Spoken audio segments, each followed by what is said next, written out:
Bab 962, Aku pernah berjanji padamu. Wilayah kehidupan Tianxing. Wilayah kehidupan Tianxing bisa dikatakan sebagai tempat terpenting di peradaban Tianxing. Bagaimanapun kehidupan di peradaban Tianxing lahir di sini. Seluruh dunia tidak terbatas. Tapi hanya ada satu pohon kehidupan Tianxing. Pohon kehidupan Tianxing berdiri di tengah dunia. Tingginya jutaan kaki. Hijau dan ukurannya bervariasi. Ada yang sebesar kepalan tangan. Ada pula yang sebesar semangka. Ada yang warnanya berbeda-beda. Ada pula yang berwarna merah. Namun, buah jenis ini sangat langka. Sepintas, kamu hanya bisa melihat satu jenis buah itu dari puluhan ribu buah. Buah kehidupan. Pohon kehidupan merupakan landasan peradaban Tianxing. Tanpa pohon kehidupan tidak akan ada peradaban Tianxing. Oleh karena itu, tempat ini bisa dikatakan sebagai tempat terpenting peradaban Tianxing. Saat Sander Ye masuk, dia berhenti. Sebab tak jauh di hadapannya berdiri seorang pria paruh-baya. Pria paruh-baya yang mengenakan jubah berwarna putih. Di tangannya dia memegang sebuah kitab kuno berwarna emas yang sangat anggun. Dan ribuan kaki jauhnya di belakangnya. Ada ribuan pria kuat yang mengenakan baju besi emas berdiri di sana. Pasukan pengawal pribadi. Pasukan utama penguasa Tianxing. Masing-masing pasukan pengawal pribadi ini memiliki aura yang sangat kuat. Dan masing-masing memiliki api langit yang bermutu tinggi. Mereka hanya melakukan dua hal dalam hidup mereka. Pertama, melindungi penguasa Tianxing. Tentu saja, dengan kekuatan penguasa Tianxing, mereka tidak perlu melindunginya sama sekali. Oleh karena itu, hanya ada satu hal yang tersisa, yaitu melindungi pohon kehidupan. Ribuan pasukan pengawal pribadi menatap Sander Ye dari kejauhan. Tanpa ada gejolak di mata mereka. Mereka semua dipilih dengan cermat dari pasukan besar. Mereka berpengalaman dalam ratusan pertempuran dan mampu menghadapi lawan manapun dengan tenang. Sander Ye berdiri di kejauhan. Pada saat ini, aura di tubuhnya masih semakin kuat. Terutama niat membunuh dan permusuhan. Yang sudah mencapai tingkat yang sangat menakutkan. Namun dia masih menekannya. Dia belum bisa sepenuhnya gila. Karena dia masih punya satu hal lagi yang harus diselesaikan. Saat ini, Dora, Dewa Cermin dan lainnya juga memasuki wilayah kehidupan Tianxing. Mereka menatap Sander Ye dari kejauhan. Tanpa rasa jijik di mata mereka. Hanya kesungguhan. Tentu saja mereka semakin penasaran. Entah itu ilmu pedang Sander Ye atau kekuatan garis keturunan. Itu bukanlah sesuatu yang seharusnya dimiliki oleh peradaban yang lebih rendah. Apalagi pedang dewa itu sungguh menakutkan. Dewa Cermin tiba-tiba memandang pria paruh-baya berjubah putih dan mengingatkan. Petugas dewa. Hati tuju dengan pedang di tangan. Petugas dewa. Di dalam peradaban Tianxing. Penguasa Tianxing secara alami adalah yang terkuat. Memiliki level tertinggi. Dan memiliki kekuasaan terbesar. Di bawah penguasa Tianxing, terdapat satu kabinet, satu kediaman, dua akademi, dan tiga aula. Satu kabinet adalah kabinet yang kepalanya disebut Perdana Menteri Dalam. Terutama mengurus urusan dalam. Satu kediaman adalah kediaman dewa. Kediaman dewa ini seperti departemen militer di dunia sekuler. Yang mengkhususkan diri dalam urusan luar dan membidangi urusan militer. Dua akademi itu adalah Akademi Tianyun dan Akademi Tianxuan. Masing-masing dikendalikan oleh dua dewa tertinggi. Ketua Akademi Tianyun bertanggung jawab atas pembelajaran dan penelitian. Sedangkan Ketua Akademi Tianxuan bertanggung jawab atas pelatihan dan seni bela diri. Jadi satu sastra. Yang lain adalah militer. Ketiga aula tersebut adalah aula pengawal pribadi, aula pelaksana, dan aula penegak hukum. Departemen-departemen ini adalah lembaga administratif utama peradaban Tianxing. Tetapi kenyataannya lebih dari itu. Ada banyak departemen. Tetapi kepentingannya tidak bisa dibandingkan dengan departemen-departemen ini. Nama petugas dewa ini berasal dari kediaman dewa.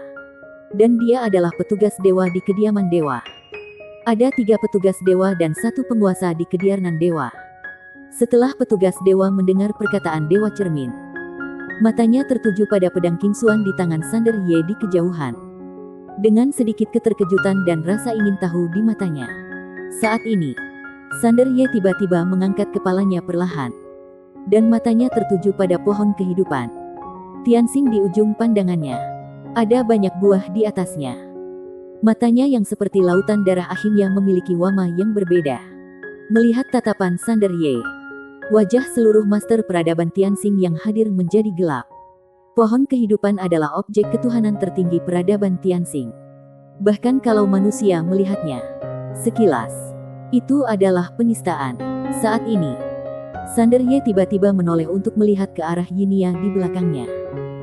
Meski saat ini jiwa Yinia masih utuh, namun luka-lukanya masih serius karena saat api langit memasuki tubuhnya, vitalitasnya hampir musnah seluruhnya. Kalau pagoda tidak melindunginya sekarang, dia akan hancur total. Sander Ye tiba-tiba mengalihkan perhatiannya. Dia mengangkat kepalanya lagi dan melihat ke arah pohon kehidupan Tianxing di ujung pandangannya di kejauhan. Petugas dewa itu juga sedikit menyipitkan matanya. Tentu saja, dia tidak akan meremehkan kultivator pedang di depannya. Kenapa ketua aula pelaksana meninggal? Itu karena kecerobohan dan meremehkan musuh. Saat ini, tangan kiri Sander Ye yang terbuka tiba-tiba mengepal. Klik. Ruang dan waktu di sekitarnya tiba-tiba retak. Dan dalam sekejap, ruang dan waktu dalam radius ratusan ribu kaki langsung berubah menjadi kotak-kotak kecil sebesar telapak tangan. Melihat pemandangan ini, seluruh ekspresi master peradaban Tianxing tiba-tiba berubah drastis. Sander Ye tiba-tiba mengambil langkah ke depan dan meraung. Dan kekuatan misterius tiba-tiba menyelimuti seluruh ruang dan waktu di sekitarnya. Pedang domain. Domain pedang menyatu dengan ruang dan waktu. Inilah yang dia sadari ketika menerima warisan. Di dalaran warisan itu, dia berlatih selama hampir 30 tahun. Tiba-tiba, pedang jiwa yang tak terhitung jumlahnya di sekelilingnya keluar seperti hujan lebat. Namun kali ini berbeda dari sebelumnya. Waktu satu dunia. Setiap pedang jiwa hadir bersama waktu satu dunia. Melihat penandangan ini, mata petugas dewa, solusi di kejauhan, tiba-tiba menyusut. Dan dia langsung meraung, mundur. Mundur. Setelah menerima perintahnya, pasukan pengawal pribadi di belakangnya langsung mundur dengan liar.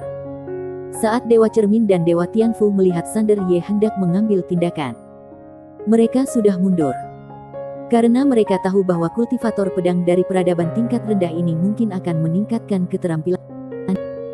Xiao tidak punya cara untuk mundur. Karena dialah yang ditekan oleh domain pedang Sander Ye. Dan dia juga merasakan bahaya kematian saat ini.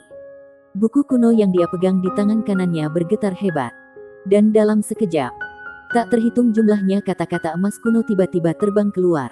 Dan dalam sekejap, muncul ratusan juta kata-kata Ernas. Kemudian, setiap kata meledak dengan cahaya keemasan yang menakutkan.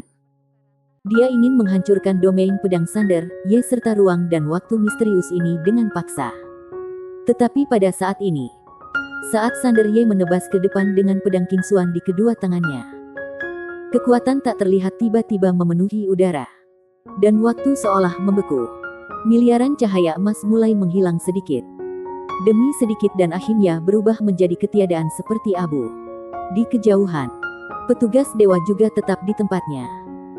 Dan wajahnya dengan cepat menjadi tua dengan kecepatan yang terlihat dengan mata telanjang rambutnya beruban.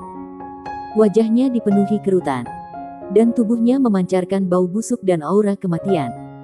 Petugas dewa membuka mulutnya dan ingin mengatakan sesuatu. Namun, begitu dia membuka mulutnya, dia langsung menghilang. Hidup sudah habis. Mati di tempat. Melihat pemandangan ini, wajah Dewa Cermin dan Dewa Tianfu di kejauhan tiba-tiba berubah. Karena tebasan Sander Ye barusan, setidaknya menguras petugas dewa usia 200 juta tahun. Dan ini bukan batasnya. Karena total umur petugas dewa kurang dari 200 juta tahun. Jadi batasnya tebasan Sander Ye mungkin lebih. Langsung memutus masa hidup. Bukan berarti peradaban Tianxing tidak memiliki kekuatan magis yang memakan umur. Tapi tidak begitu. Keterlaluan. Ini sungguh keterlaluan. Saat ini, Sander Ye sebenarnya sangat lemah domain pedang ditambah ruang dan waktu khusus. Ditambah mendesak pedang jiwa untuk melakukan keterampilan pedang. Konsumsinya terlalu banyak. Sander Ye menarik napas dalam-dalam dan menekan rasa tidak nyaman di tubuhnya. Dia perlahan mengangkat kepalanya dan melihat ke pohon suci Tianxing di kejauhan. Detik berikutnya, dia berubah menjadi cahaya pedang dan naik ke langit. Cahaya berdarah menyapu langit. Melihat pemandangan tersebut, rombongan pasukan pengawal pribadi yang berada di kejauhan tiba-tiba mengambil langkah ke depan. Sesaat kemudian, api langit tiba-tiba terbang keluar dari tubuh mereka. Dalam sekejap 1000 api langit langsung membentuk tombak panjang api dan menuju ke arah Sander Fei dan membunuhnya dengan ganas. Bang! Begitu api tombak panjang menyentuh pedang Qingxuan milik Sander Ye, dia bergetar hebat dan meledak. Namun Sander Ye juga terguncang hingga puluhan ribu kaki jauhnya oleh kekuatan dahsyat yang terkandung di dalamnya. Begitu dia berhenti, ribuan pasukan pengawal pribadi di kejauhan tiba-tiba mengambil satu langkah ke depan lagi. Dalam sekejap, ribuan api menyembur dari tubuh mereka. Dan tekanan yang mengerikan melanda seluruh dunia dalam sekejap. Salah satu pemimpin pasukan pengawal pribadi tiba-tiba berteriak dengan marah. "Bunuh!" Begitu suara itu turun, ribuan sinar api tiba-tiba melesat ke arah Sander Fei. Sebelum api datang, momentum api sudah mengguncang Sander Ye hingga jatuh ke tanah dan mundur dengan keras lagi. Melihat pemandangan tersebut, Dewa Cermin dan Dewa Tianfu yang berada di kejauhan sama-sama sedikit terkejut. Mereka tidak menyangka kekuatan pasukan pengawal pribadi tersebut begitu mengerikan. Meski mereka adalah dewa utama, namun mereka belum pernah melihat pasukan pengawal pribadi berakal melihatnya hari ini. Mereka tidak menyangka kekuatan pasukan pengawal pribadi begitu mengerikan. 1000 pasukan pengawal pribadi tiba-tiba menghilang di tempatnya pada saat yang bersamaan. Dan dalam sekejap, 1000 tang api melesat langsung ke arah Sander Ye di kejauhan. Di kejauhan, Sander Ye memegang pedang Qingxuan dengan kedua tangannya dan menebas ke depan. Saat dia menebasnya, ribuan pilar api langsung terkoyak. Namun kekuatan mengerikan yang terkandung di dalamnya juga langsung mengguncangnya ke tanah dan mundur dengan keras. Darah terus mengalir dari mulutnya. Karena dia sudah mengkonsumsi terlalu banyak sebelumnya. Dia menjadi sangat lemah sekarang menghadapi pasukan pengawal pribadi ini. Bahkan dengan pedang Qingxuan di tangannya, dia tidak bisa menahannya. Begitu saja, Sander Ye dipaksa keluar dari wilayah kehidupan Tianxing.